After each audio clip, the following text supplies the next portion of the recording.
Assalamualaikum warahmatullahi wabarakatuh. Shalom, Om Swastiastu, Namo Buddhaya, Salam Kebajikan. Saya Septi Matasari, saya mahasiswa Pasca Sarjana Ilmu Kebidanan Universitas Hasanuddin Makassar.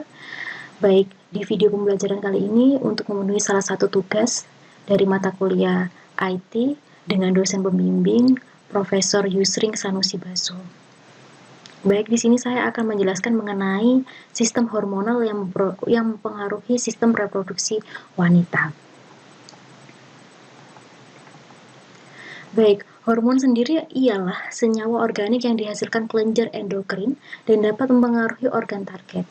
Hormon dihasilkan dan bekerja atas perintah sistem saraf atau neuroendocrine control sesuai keadaan dan rangsangan yang diterima otak pada bagian hipotalamus. Selanjutnya, hormon bertindak sebagai transmitter. Transmitter ialah pembawa pesan yang nantinya dilepaskan ke aliran darah dan dibawa ke sel, responsif sel, untuk diterjemahkan sebagai suatu tindakan untuk mengatur metabolisme dari organ tujuan itu. Baik, untuk sistem hormon adalah salah satu bagian dari sistem koordinasi yang mengatur aktivitas tubuh melalui hormon. Kita tahu sistem merupakan suatu koordinasi. Jadi kalau sistem hormon merupakan sistem koordinasi yang mengatur aktivitas tubuh melalui hormon. Selanjutnya, untuk komponen sistem hormon sendiri dibagi menjadi dua. Yang pertama, kelenjar hormon. Yang kedua, organ target. Dan kelenjar hormon sendiri dibagi menjadi dua, yaitu kelenjar endokrin dan juga kelenjar eksokrin. Selanjutnya, pengertian kelenjar endokrin yaitu kelenjar penghasil hormon yang tidak memiliki saluran pembuangan atau buntu, tapi masuknya langsung ke peredaran darah. Pengertian lain dari kelenjar endokrin adalah kelenjar yang mensekresikan sekretnya secara langsung ke dalam darah. Lalu untuk kelenjar endokrin sendiri mempunyai berbagai organ utama. Jadi seperti hipotalamus, hipofisis, pineal, tiroid, paratiroid, suprarenal, pankreas, adrenal, timus, ovarium, dan juga testis.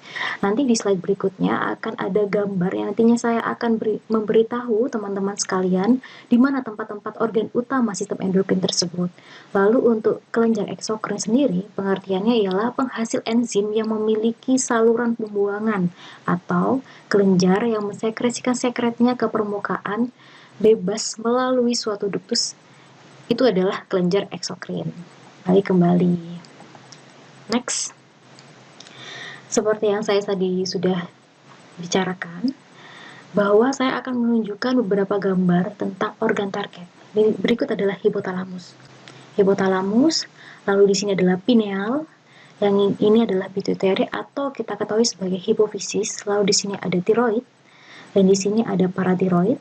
Lalu ada timus di bagian sini, lalu adrenal di bagian sini, adrenal. Lalu ini adalah islet of Langerhans in pancreas. Dan di sini adalah ovarium, di sini adalah testis.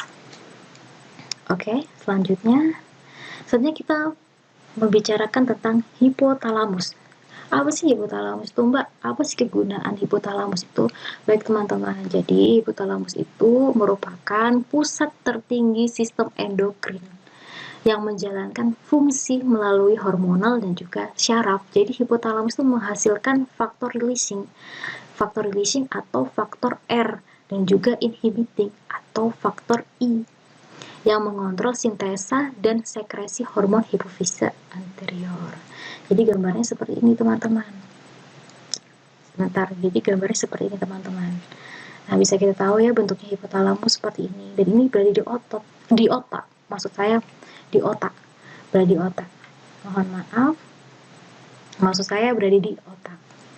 Lalu fungsi reproduksi manusia itu, nah dari gambar ini saja saya ambil, fungsi reproduksi manusia itu sendiri diatur oleh hipotalamus di bagian sini ya, hipotalamus, lalu sebagai pusat pengatur homeostasis. Jadi sebagai pusat pengatur homeostasis, lalu hipotalamus mengatur pengeluaran GnRH atau gonadotropin releasing hormone.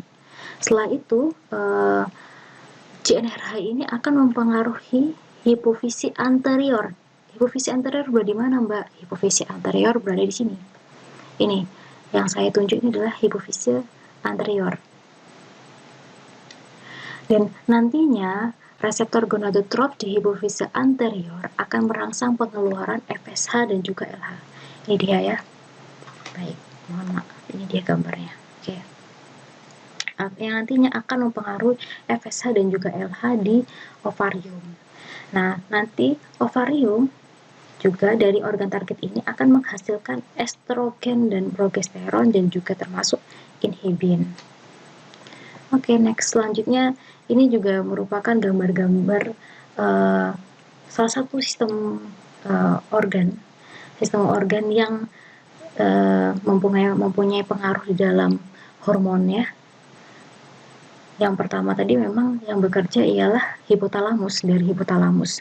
Dan hipotalamus juga akan mempengaruhi hipotalamus hipofise, mempengaruhi berbagai organ di dalam tubuh dan saling menghasilkan berbagai hormon. Dan contohnya FSH dan juga LH. Di sini FSH dan juga LH mempengaruhi ovarium, ovaries of female, di dalam merangsang pengeluaran estrogen, progesteron dan juga inhibin. Berikut ya teman-teman gambarnya, dan ini sangat mudah dipahami karena ini juga menceritakan tentang bagaimana dari hipotalamus nanti hipofisis juga bisa menghasilkan ADH, oksitosin, MSH, PRL, GH, TSH, dan ACTH. Oke, kelenjar hipofisis atau pituitary dibagi menjadi 3. Ada 3, terdiri dari 3 lobus. Maksudnya terdiri dari 3 lobus yang sendiri adalah lobus anterior yang ada di bagian depan, lalu lobus intermediate di bagian tengah, lalu ada lobus posterior di bagian belakang. Next. Lalu untuk hipofisis lobus anterior di bagian depan, ini dibagi berbentuk jadi 2, yaitu prolaktin, lalu dan juga GTH atau prolaktin sendiri ini bentuknya protein dan GTH bentuknya glikoprotein. Organ targetnya prolaktin adalah kelenjar susu, GTH juga mempunyai organ target yang berbeda dan masing-masing mempunyai organ target yang beda. Tapi saya tekankan di sini GTH itu dibagi lagi menjadi 2, maksudnya dibagi itu ialah menghasilkan 2 hormon kembali. Jadi GTH itu menghasilkan hormon FSH dan juga LH. Dan masing-masing itu mempunyai bentuk yang berbeda, organ target yang berbeda, fungsinya juga berbeda, dan jikalau mengalami defisiensi itu juga mempengaruhi tubuh dalam hal yang berbeda, kelebihan dalam hormon tersebut yang mempunyai pengaruh bagi tubuh yang berbeda. Jadi teman-teman saya tekankan di sini defisiensi itu adalah kekurangan. Lalu ini ada LH yang seperti yang saya katakan tadi, ada FSH dan juga LH. Ini FSH dan ini LH. Lalu di hipofisis lobus posterior di bagian belakang itu mengeluarkan oksitosin. Oksitosin sendiri itu fungsinya membantu kontraksi dinding rahim saat kelahiran. Untuk kelenjar kelamin, karena di sini kita lebih fokus di dalam pembahasan reproduksi wanita, jadi di dalam kelenjar kelamin sendiri pada perempuan itu menghasilkan hormon estrogen dan progesteron. Tepatnya organ targetnya adalah di rongga perut.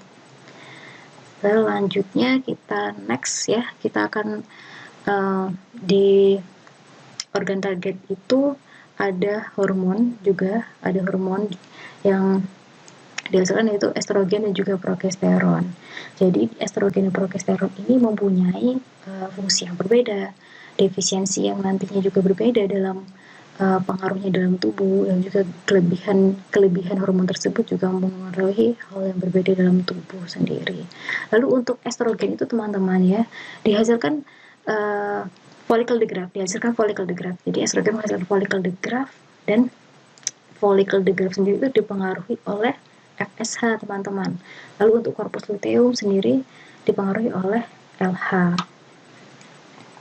Jadi seperti ini ya teman-teman. Lalu untuk estrogen sendiri itu apa mbak cirinya? Estrogen itu cirinya adalah estrogen memiliki ciri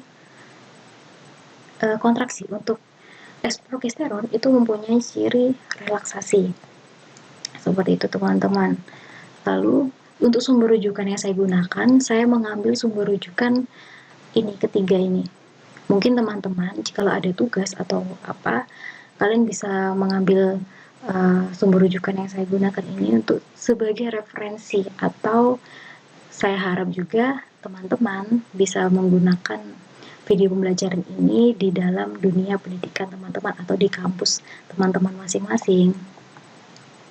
Baik, saya kira itu tadi yang cukup saya jelaskan mengenai sistem hormonal yang mempengaruhi sistem reproduksi wanita. Teman-teman jangan lupa untuk tetap semangat, stay safe. Kita bisa melakukan studi dari rumah dan salam sehat. Terima kasih. Bye teman-teman.